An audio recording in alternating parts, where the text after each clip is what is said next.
Hey friends and family, it's James with Crawlers and Customs, and tonight we're going to take a closer look at our RC drift lights for your RC drift car. So let's get into it. All right, so we've got an early prototype mounted here in our E30 MST. So you can see the lights are mounted right here, and it's a stack of 5 addressable RGB lights that are wired into a wire harness and then go into a module. So let's take a look at some video of this car running, and then we'll dive into what exactly you get.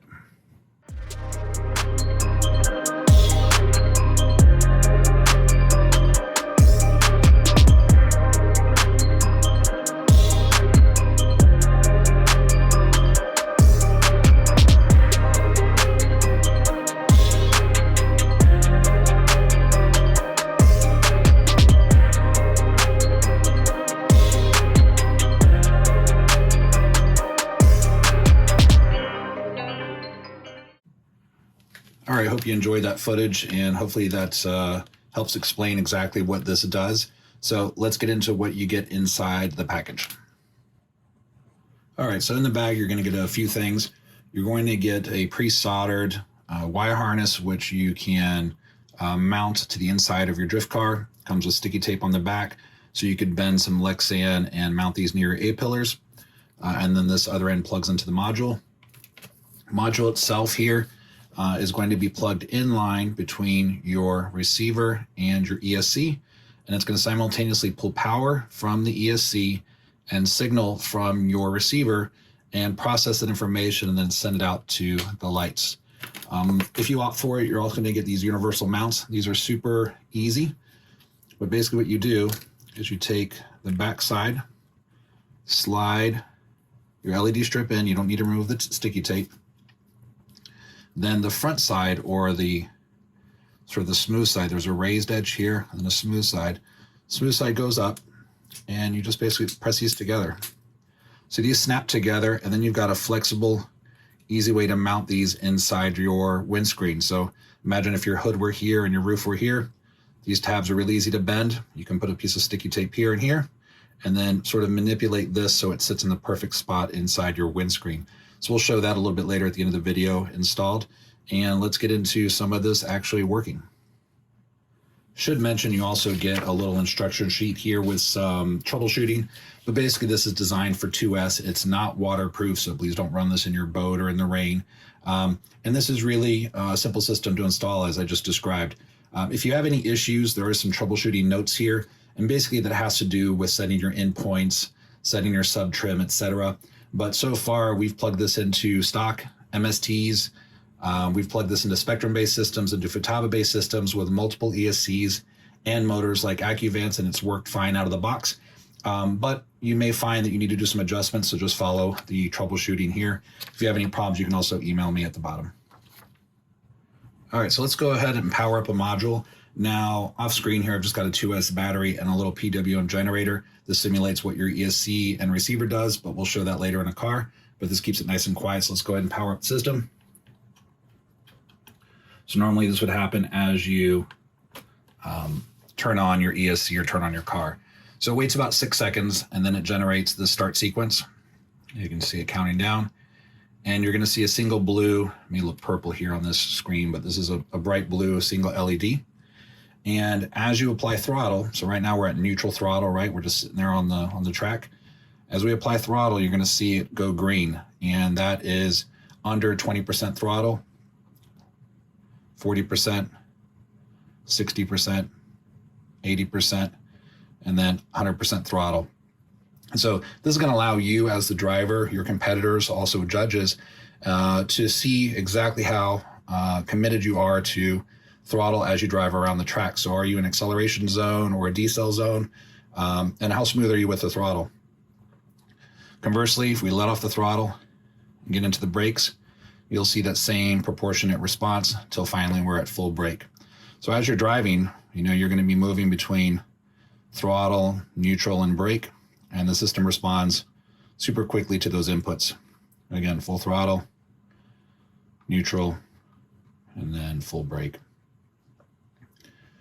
So here you can see, again, our sort of universal mounts. You'll use double-sided tape or hot glue or rubber cement to hold this in place. And then what I would suggest, if this is where the right A-pillar, is to hide about half of the bracket behind your A-pillar. So you end up with a really minimal sort of volume to this piece. And then you can slide it front to back to suit your windscreen and your maybe your windshield header banner. So super simple, really low profile, super easy to bend this in place and set your car up. Let's go back to neutral. So when you're sitting on the track, this is what's going to see. If you happen to turn off your transmitter, what will happen is the system will see no PWM signal and the lights will go out. So if you want to save battery, if you're just waiting for your turn, just turn off your transmitter and make sure you've got your failsafe obviously set for your ESC, and the light will go out. But this pulls, even at full power, this pulls well under 1 amp, so shouldn't affect your run times greatly at all. I've used this for literally hours on the track with a 5000 mAh 2S pack. All right, let's get into what it looks like in a car. So I'm going to pre-apologize for how dirty this shell is on the inside, but this is a loaner car, and you can see our system installed here on both sides as a pair. And then underneath, you can see it's really simple to install, right? We just put double-sided tape on either side and bent the tabs into place. Good idea to use these type of brackets or hot glue to strain relief this wire, so as you pull your body off, you're not accidentally pulling on these small solder joints and flexible PCBs that these lights are built on. So do some strain relief, and you've got plenty of length there to plug that into your car. Oftentimes I'll just sort of set the body to the side, work on my chassis, and then plug everything back in. So that's one option. Those are our snap together brackets. All right, option 2, if you're a little handy or more creative, you can do mounts like these. So now what I did is, you'll see when you get sort of the regular lights out of the box, you'll see these traces and graphics that are printed onto these little boards. I just colored them out with a black Sharpie. So I just removed all that detail, and you can see how that looks here. And you could take scrap Lexan and bend some 90-degree mounts to take these in place. This is actually mounted to our roll cage here. And again, you can see the strain relief, the wires going out to the pair of LEDs. And a nice clean look on this setup. So if you're looking for a little bit more of a minimal look, you could try and mount these to your roll bar, to the inside of your body with a Lexan bent and some tape or glue. And then what we did here is we mounted the lights with the sticky tape that's actually on the back of the light, right? So I just peeled that, stuck those in place onto our roll bar brackets there. Kind of see what's going on. So that's your other option. And this is the less expensive option where you can get creative. All right, so here we've got a pretty common MST 2.5 running an AccuVent system with a Spectrum receiver, and let's install our drift module. So the Y harness is what we're going to be plugging in line, and we're going to do that on channel 2 for our throttle. So we're going to unplug our ESC. I'm going to plug it back in, paying attention to the polarity. So you can see signal here, signal on the other side, which is the lighter colored cable, our positive and negative. So that's ready. And the other end we're going to plug back into the receiver. And most receivers have the ground to the outside, so that's what we're doing now. Signal wire towards the center. All right, we're basically plugged in. At this point, you would mount your module wherever you prefer. There's space here under the motor. You can mount it on the upper deck.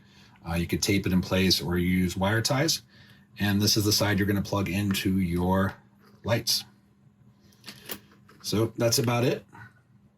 All right, so we've got our 2.5 with the Spectrum receiver and AccuVent system installed here. We're going to go ahead and power things up. And we can watch that start sequence.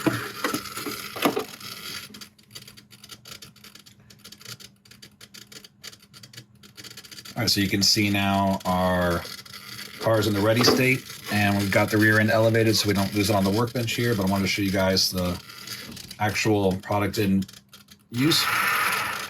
So you can see there's a little bit of a dead band here. We designed that on purpose. Take care of any mechanical wear. But right when you get into the throttle, you see that single green.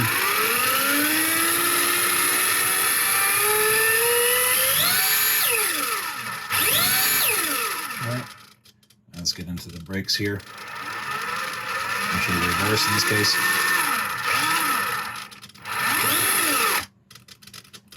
You can see the proportionate brake response. And then reverse on the active dance.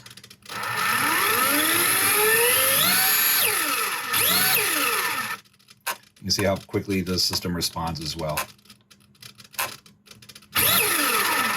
All right, that's basically it. Let me know if you guys have any questions in the comments below, and we'll see you soon. You can catch the product when it's in stock with the link below, and leave a thumbs up and subscribe if you found this video helpful. All right, guys, have a good night. Thanks.